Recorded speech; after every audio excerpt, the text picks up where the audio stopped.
சித்தர்களின் வாழ்க்கை முறை என்பது இயற்கை மற்றும் ஆன்மீகத்தோடு இணைந்த ஒரு அறிவியல் பூர்வமான வாழ்வியலாகும். அவர்கள் தியானம் மற்றும் யோகா மூலம் உடல் மற்றும் மனதை ஒருநிலைப்படுத்தி மரணத்தையே வெல்லும் ஆற்றலை பெற்றவர்கள் என்று கருதப்படுகிறார்கள். சித்தர்களின் தியானம் மற்றும் வாழ்க்கை முறை குறித்து முக்கிய அம்சங்களை பார்க்கலாம்.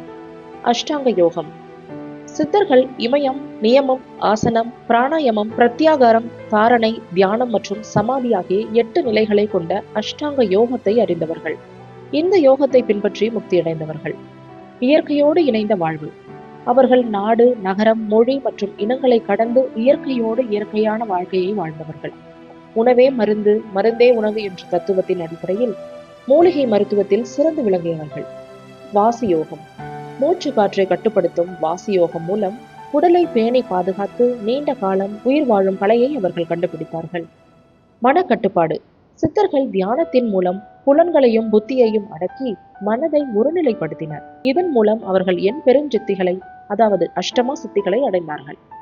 வாழும்போதே முக்தி. மற்ற மதங்கள் இறந்த பின்பு முக்தி கிடைக்கும் என்று கூறும் நிலையில் சித்தர்கள் உயிருள்ள போதே முக்தி கிடைக்கும் என்று நம்பி ஜீவ முக்தி என்ற கொள்கையை கொண்டிருந்தனர். சித்தர்கள் காட்டிய வழிமுறைகள் வெறும் ஆன்மீகமானது மட்டுமல்ல, ஆரோக்கியமான வாழ்க்கைக்கான ஒரு வழிகாட்டியாகவும் அமைகின்றது. சித்தர்களின் உணவு முறைகளை பற்றி தெரிந்து கொள்ளலாம். சித்தர்களின் உணவு முறை உணவே மருந்து என்ற கொள்கையை அடிப்படையாக கொண்டது. இது வாதம், பித்தம், கபம் ஆகியவற்றை சமநிலையில் வைத்து உடலை சுத்திகரித்து நீண்ட ஆயுளை தரும். மிதமான உணவு, இயற்கை உணவுகள், மூலிகைகள், பசி அறிந்து உண்ணுதல், சூரிய உதயத்திற்கு முன் எழுதல் மற்றும் 48 நாள் உணவு கட்டுப்பாடு ஆகியவை முக்கிய அம்சங்களாக இருக்கின்றன. சித்தர்கள் வலியுறுத்தும் முக்கிய உணவு முறைகளை பார்க்கலாம். முதலாவது, பசி அறிந்து உண்ணுதல். பசி எடுத்தவுடன் உடனே சாப்பிட வேண்டும். பசி இல்லையெனில் உண்ணக்கூடாது. மித உணவு. வயிறு முட்ட உண்ணாமல் பாதியளவு மட்டும் உண்ணவும்.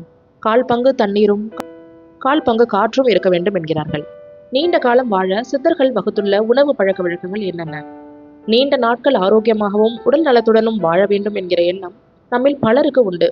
மனிதனின் ஆயுளை அதிகரிக்க பல்வேறு ஆய்வுகள் நடந்து வருகின்றது. இருந்த போதிலும் ஆயுளை அதிகரிக்க உதவும் உணவு வகைகளை பற்றி நம் சித்தர்கள் எழுதிய குறிப்புகள் என்னவென்று நாம் பார்க்கலாம். சரிவிகித சத்துக்கள் கொண்ட உணவு. உண்ணும் உணவை சரிவிகிதமாக பிரித்து சத்துக்களுடன் எடுத்துக்கொள்ள வேண்டும். இது ஆயுளை அதிகரிப்பதோடு உடல் உறுப்புகளை ஆரோக்கியமாகவும் பராமரிக்க உதவுகிறது. காரசாரமான உணவு. தினமும் குறைந்தபட்சம் ஒரு வேளையாவது காரமான உணவுகளை சாப்பிட வேண்டும். இது நம் முன்னோர்களே பல ஆயிரத்திற்கு முன்பு குறிப்பிட்டுள்ள தகவலாகும். இதையே தான் இன்றைய ஆய்வுகள் கூறுகின்றன. குறைந்த கலோரிகள் பிரதானம். காலை நேரத்தில் அதிக கலோரிகள் கொண்ட உணவுகளை சாப்பிடுவது நம் ஆயுளை முற்றிலுமாக பாதித்துவிடும். குறைந்த கலோரிகள் கொண்ட உணவுகளை எப்போதும் தேர்ந்தெடுத்து நாம் சாப்பிட வேண்டும். எப்போதும் உணவை குறைவான அளவில் எடுத்துக்கொண்டால் உடலுக்கு நல்லதுதான். உணவுகளை பற்றிய ஆய்வுகளும் இதையேதான் சொல்கின்றன. செயலிழத்தல். நமது உடல் தேவையையும் உறுப்புகள் தேவையையும் நன்றாக அறிந்து உண்ண வேண்டும். நம் வாழ்க்கைக்கு தேவையான சில விஷயங்களை சித்தர்கள் கூறும் முக்கிய தத்துவங்களாக நாம் இப்பொழுது பார்க்கலாம். சித்தர்கள் தமிழ் மரபில் உடலையும் உயிரையும் ஞானத்தையும் போற்றியவர்கள். அவர்கள் கூறும் முக்கிய விஷயங்கள்: உடலை அழிவில்லாத உடலாக காயகல்பம் முறையில் மாற்றுதல், பராசக்தியை உணர்தல், யோகம், மந்திரம், மருத்துவம் மற்றும் ரசவாதம் மூலம் உயரிய அறிவை அடைதல், உடலே நம் ஆலயம், உடலை ஓம்பல், உடலை பேணுதல் மற்றும் அகத்தூய்மை மூலம் இறைநிலையை எட்டுவது என்பது இவர்களின் தத்துவமாகும். சித்தர்கள் கூறும் முக்கிய தத்துவங்கள் என்னவென்றால்: காயகல்பம், உடலை பேணுதல். உடலை ஆரோக்கியமாகவும் இளமையாகவும் நீண்ட காலம் அழியாமலும் காக்க வேண்டும். நோய் வராமல் உடலை பேணுவதுதான் ஞானம் பெற்ற அடிப்படை என்று கூறுகிறார்கள். உடலே ஆலயம். உயிர் இறைவனின் அம்சம். உடலை பேணுவது இறைவனை போற்றுவதற்கு சமம் என்று கூறுகிறார்கள். யோகம் மற்றும் மூச்சு பயிற்சி, பிராணாயாமம். மூச்சை சீரமைப்பதன் மூலம் மனதை அமைதிப்படுத்தி பேரறிவான ஞானத்தை நாம் அடையலாம். ஞானம் மற்றும் அகத்தூய்மை. வெளிப்படையான வழிபாடுகளை விட மனதை தூய்மைப்படுத்தி தியானம் மூலம் தன்னுள் இருக்கும் இறை சக்தியை உணர்வதுதான் சிறந்தது என்று அவர்கள் கூறுகிறார்கள். வாழ்க்கை முறை சித்தர்கள் கூறுவது எப்படி இருக்க வேண்டும் என்றால், இயற்கையோடு இணைந்த ஒரு உணவாக இருக்க வேண்டும் நம் உணவு பழக்க வழக்கம்.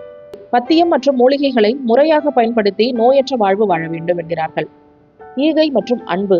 சக உயிர்களிடமும் அன்பு காட்டுதல் தியானம் மற்றும் ஞானிகளின் முக்கிய பண்புகளாக இருந்திருக்கின்றது. இறப்பு இல்லா நிலை. சித்தர்கள் சமாதி நிலை, அதாவது ஜீவ சமாதி அடைந்து உடலை அழியாமல் நுட்பமான நிலையில் வைத்திருக்க முடியும் என்று நம்பப்படுகிறது.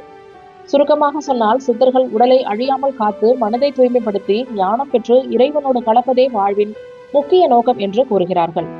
இதுபோன்ற தகவல்களை மேலும் அறிந்து கொள்ள தமிழ் டிவைன் ஸ்டோரிஸ் சேனலை சப்ஸ்கிரைப் செய்து கொள்ளவும்.